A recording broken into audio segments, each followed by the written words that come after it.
Are you sensitive to criticism? Do you hate it? I think most of us hate it. Definitely some of us are better at dealing with it than others, but almost no one likes it, really. So I want to highlight 4 points about why it is so hard to take criticism, because I think that by thinking these through, you might be able to develop a different relationship with criticism. So the top reason that most of us hate criticism is that almost nobody gives criticism in a truly constructive way. We're not really taught, unless you go through a management training program, but in normal life, we're not really taught what is constructive, what is destructive criticism. So a lot of the time when we are on the receiving end of criticism, it's delivered in a very destructive way. So last week I did release a video on what's constructive criticism, what's destructive, how to know the difference. And the reason to really think about this, if you're on the receiving end, is that if you're receiving destructive criticism, it has way more to do with the person's mood who's delivering it, and it has more to do with their inability to communicate well than it has to do with you. So destructive criticism is almost a condemnation of who we are as people, right? It's a lot of you statements.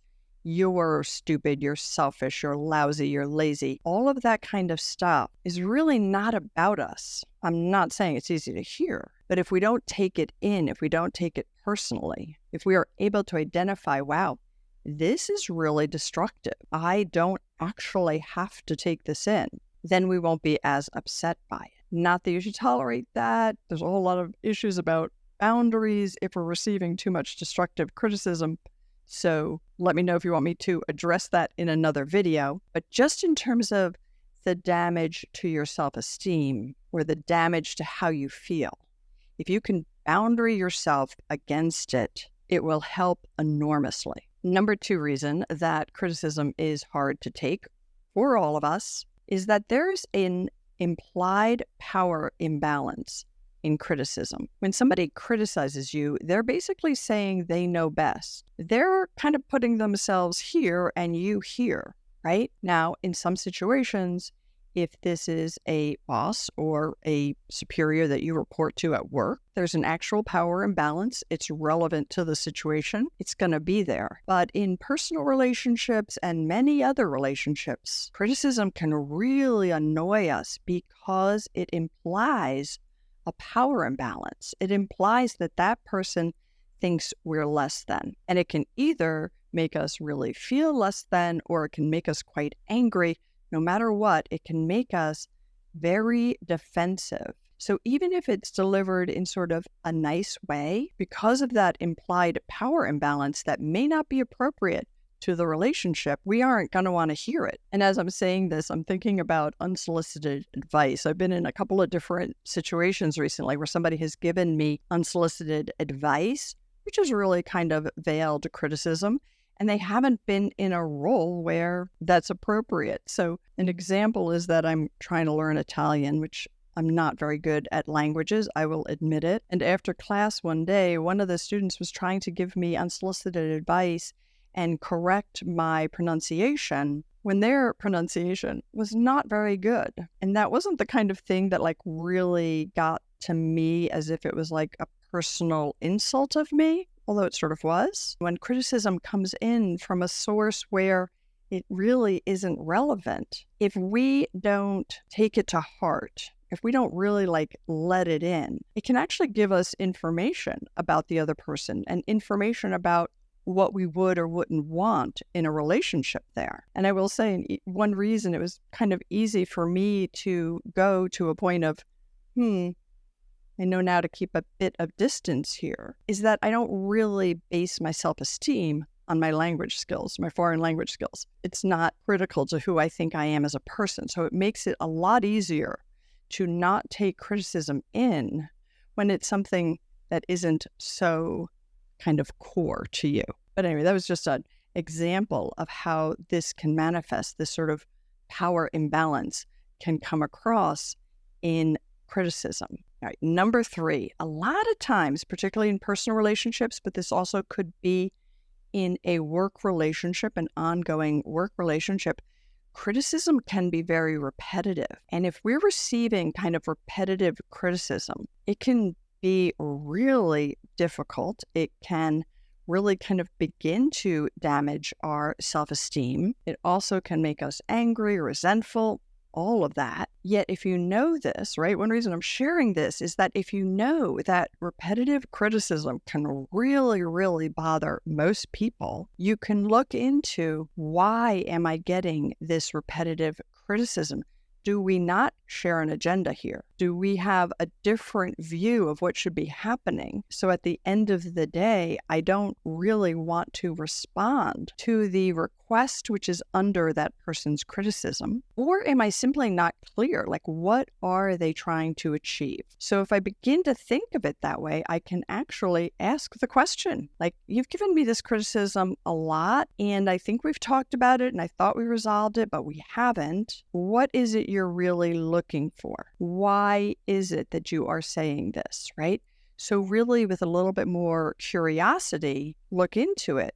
And then figuring out, well, maybe we just approach things differently, or maybe we don't have a shared agenda here, or maybe our agenda is shared in some ways, but not in total. So just to make this a little bit more tangible for you, right? Like in my last video on constructive versus destructive, I used the example of somebody who lives with someone who doesn't do the dishes, and they're just always like criticizing them. You're not doing the dishes enough. You are lazy. You're a slob, over and over. If you're on the receiving end of that, maybe the question is, okay, maybe we have a different agenda. I share an agenda with you that I want to have a peaceful home, but my approach is different than yours. My approach is to be more relaxed around household chores. Or my approach is, I'd rather do dishes in the morning and you always want them done before we go to bed at night. So we have different agendas here. So if you begin to think about the criticism that's repetitive, go to like, what's under it? What's the other person's desire? What's your desire? How do they match? How do they not match? And then it becomes a bit more of a conversation and a negotiation. Let me know if that made sense. Okay, the fourth reason, and this is the biggest reason. The fourth reason that criticism is hard for us to take is that it triggers our shame. So obviously some of those components of destructive criticism, where it's a labeling, it's a you're a slob, it's a you're this, you're that, that's like, that directly addresses self-esteem. That's a direct attack on your personhood. But even if the criticism is delivered constructively and with a desire on the other person's part that we agree with, if it's touching some wound that we have from early in our life, we will be triggered by it no matter how gently it's delivered. And that's our internal work piece of this, is that if we are overly sensitive to criticism, some people will say, I hate criticism. I can't deal with it at all. I can't deal with any of it. So this probably is a self-esteem issue. So particularly if really any criticism, no matter how it's delivered, really gets inside and really, really bothers you, the work is really developing your self-esteem. Now, I know you're probably saying, okay, how do I do that? And there are ways, but it takes time. It takes a lot of work, particularly if you grew up in an environment where that wasn't developed. Yes, it's going to take some work, but that's really what's under having it be hard. So the example I used about being criticized by the person giving me advice in Italian, it didn't go to my self-esteem. I don't count on being good in that, which is good because I never really was. So that's way easier to brush off. But if I'm criticized for something that's really integral to how I see myself, that cuts much deeper. And then if we are criticized about something that we already criticize ourselves about, if we already criticize ourselves for being lazy or stupid or a slob, and then somebody criticizes us for that, it's gonna hurt way more. Our reaction, if it's outward, is going to be much stronger, and if it's inward, it's going to be much stronger, right? Some of us act out, some act in. So let me also just come back to this point that nobody likes criticism. I really don't know anyone who really likes it. And we have this negativity bias in our brain.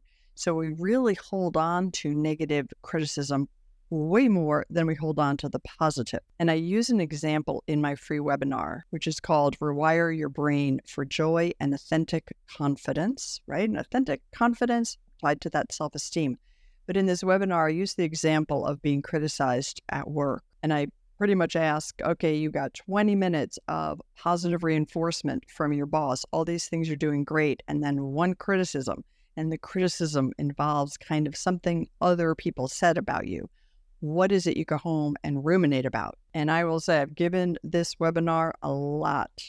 Hundreds of people have taken it. Almost everybody says they will go home and they will ruminate about the one negative criticism. It would probably keep them awake at night, and they'll worry about it over and over and over. I've only had one person say that they would go back to their boss and ask for more specifics, like ask for more specific information about who said what and what can I do about this, and would take like a really productive approach, which is great. But very few of us would do that without some coaching and advice from friends or somebody we trust, right? But I'm sharing that because we do as humans have this negativity bias. And so if you think of a scale, if somebody criticizes us, right, and then they give us like one criticism, but 10 pieces of praise, the 10 pieces of praise don't quite balance out that one.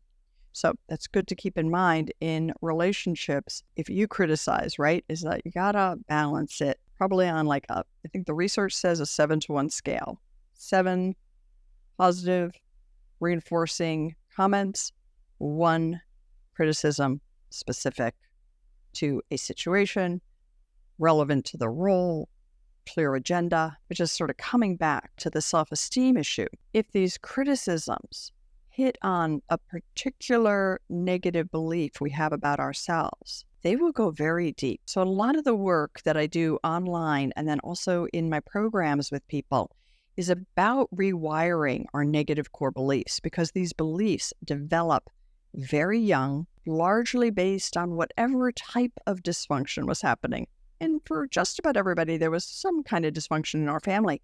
But what type influences how we develop a belief about ourselves and about the world. Some of those beliefs might be positive, some might be negative, but those negative ones stick with us forever. So I definitely would like to invite you to my free webinar. I'll show it here on the screen, and we'll talk about why, like what is it in our brain and in the way that we're built that makes us inclined to be anxious, have low self-esteem, criticize ourselves. And how do you begin to rewire that? Because you can rewire it. I invite you to check out the webinar. I'll show a quick picture of it here and then put the link in the description to this video. Let me know what you thought of this video. Definitely check out the video I did last week on constructive versus destructive criticism.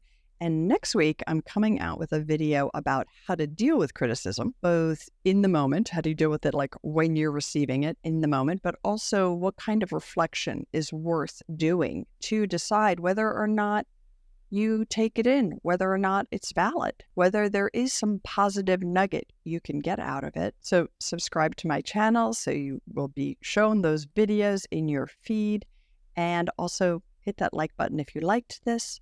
Comment below. I do accept criticisms. I prefer the constructive ones. YouTube is a very interesting environment because mostly I get very, very positive, constructive criticisms, but I do get some of those some of them are very strange, the negative criticisms, and some of the criticisms are relevant and I incorporate them. I bring them into my thinking about how to create videos. So I do listen to you. Let me know what you think. Any questions you have, topics related to this that you would like me to expand on, and I look forward to seeing you next week.